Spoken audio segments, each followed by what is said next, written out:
Imagine kneeling in prayer beside a nun, and suddenly her body begins to rise from the ground. No ropes, no tricks, no illusions, just the silent awe of the impossible. This is what happened with Saint Teresa of Ávila, one of the greatest mystics in the history of the Church. Her levitations were not legends whispered centuries later, but events witnessed by many who stood in shock as grace broke the laws of nature. Teresa was born in 1515 in Ávila, Spain, during a time of spiritual turbulence and reform. From a young age, she showed a deep longing for God, but also a fiery and determined personality. Her road to sanctity was not simple. She experienced illness, inner struggles, and long periods of spiritual dryness. Yet, it was through this suffering that her union with God deepened beyond what words could describe. Her mystical experiences began during prayer. She described being drawn by a power so strong that her body would tremble and her mind would lose all sense of the world. It was during one of these ecstasies that the first levitation occurred. Teresa herself wrote about it with humility, even embarrassment. She said she would beg God not to make it happen in public, for it filled her with both wonder and fear. One of the most famous accounts came from the sisters who lived with her in the convent of St. Joseph in Ávila. They described how Teresa, while praying with them, suddenly rose above the ground. Some said she appeared to float effortlessly, her face illuminated with serenity. The sisters cried out in amazement, while Teresa, overwhelmed, pleaded for God to stop the miracle. It was not pride that moved her, but humility. She wanted no attention, no fame, only to love God in silence. In her autobiography, The Life of Teresa of Jesus, she explained that these levitations were not something she desired.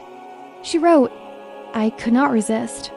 It was as if a force stronger than all the world's powers carried me away." Teresa described the experience as both painful and blissful, her soul being drawn upward in perfect union with divine love. What fascinates theologians and scientists alike is the consistency of these accounts.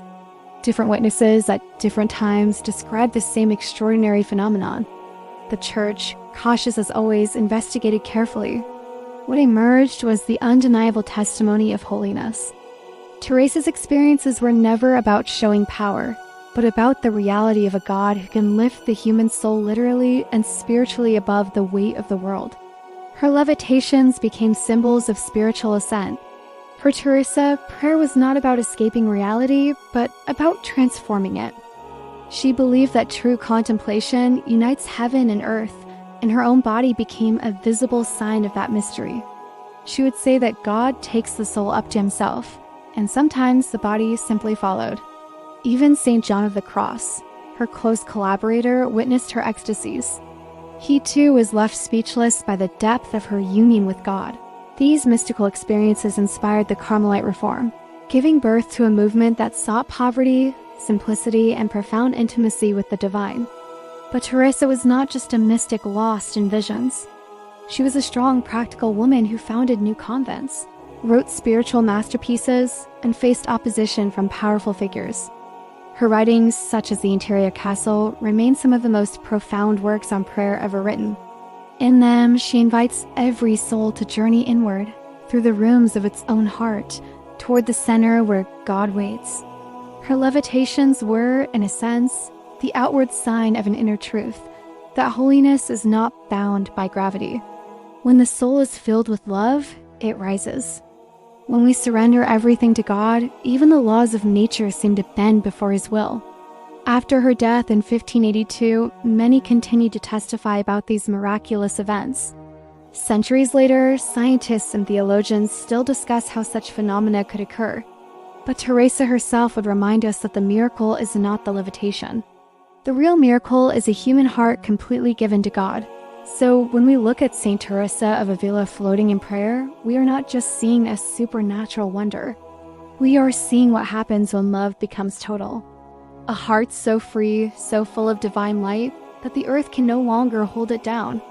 If this story inspired you, share it with someone who might need a reminder that faith can lift us beyond the limits of the world. And if you want to hear more powerful stories of saints and miracles, subscribe and join us in exploring the mysteries of God working through his saints.